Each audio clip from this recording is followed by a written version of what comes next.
Think your replacement blade is ready for the trash? Think again. I'm going to show you how to bring it back to life. It'll make them last 5 times longer, save you money, and reduce waste. In this video, we're going to look very briefly at why blades dull over time. Then we're going to jump into the quick method I've developed to make these blades razor sharp. Later on in the video, I'll give you my tips for maintaining that blade to be razor sharp throughout your leather projects. So as soon as these blades start to get dull, most of us will throw them away and get a new replacement blade, because in an instant we can get a razor sharp edge on our blade. And we all know razor sharp means straighter lines, smoother curves, and safer cuts. These replacement blades aren't super expensive, but it does add up over time, and it's also a lot of wasted. Let's break down how and why this method works. Before we jump into it, let me know down in the comment section, how often do you replace these blades? Or have you ever tried honing before? So knives with replacement blades have a very thin cutting edge. They take advantage of a property called stress. By reducing the area that the force is applied on, stress increases. So a thinner blade with the same force cuts much smoother. But these thinner blades have a problem. Because they're so thin, they're weaker and they're prone to bending and deformation. So the solution from the manufacturer is that you just replace the blade with a new one every time it gets dull. So when you push on something with a knife, it pushes back with the same force. So all the force that you're using to cut through the piece of leather is being pushed back on this super thin part of the blade. So this actually causes it to bend on a microscopic level. You can't see this with the human eye, but if you were to zoom in, you would see all those bends and deformations of the blade. So now the blade is not perfectly straight. It drags much more on the material and is much more difficult and rough to cut with.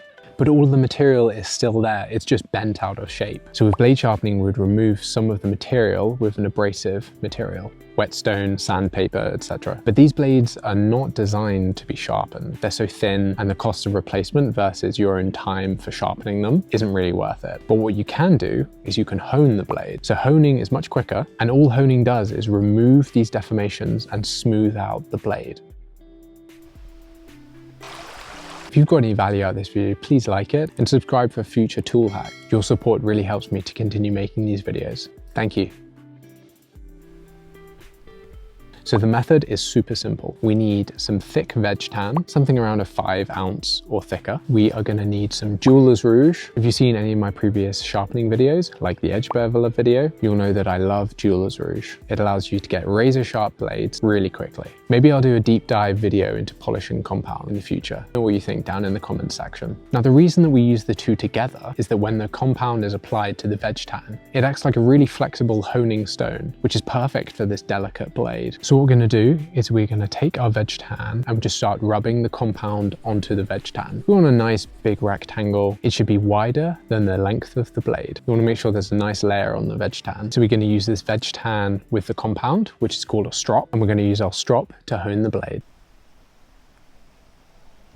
This is my strop that I made a while ago. You can add more compound onto the veg-tan and just keep honing your blade with it. So honing realigns the existing edge of the blade without removing any significant material. It corrects the minor imperfections and bends in this blade.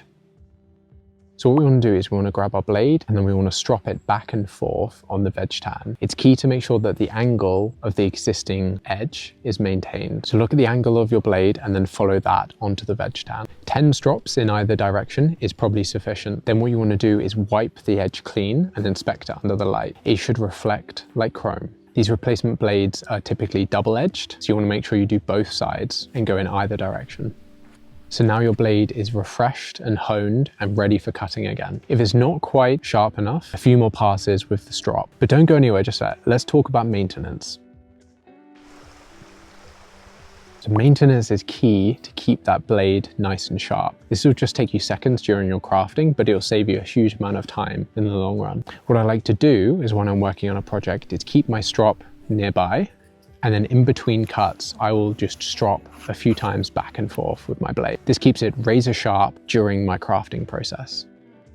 So you'll still need to replace the blades every so often. When it gets really dull and honing can't bring it back to life, get rid of that blade, replace it out, and get a new one. But it'll make them last 5 times longer, save you money, and reduce waste. I hope you've enjoyed this video. Thank you for watching.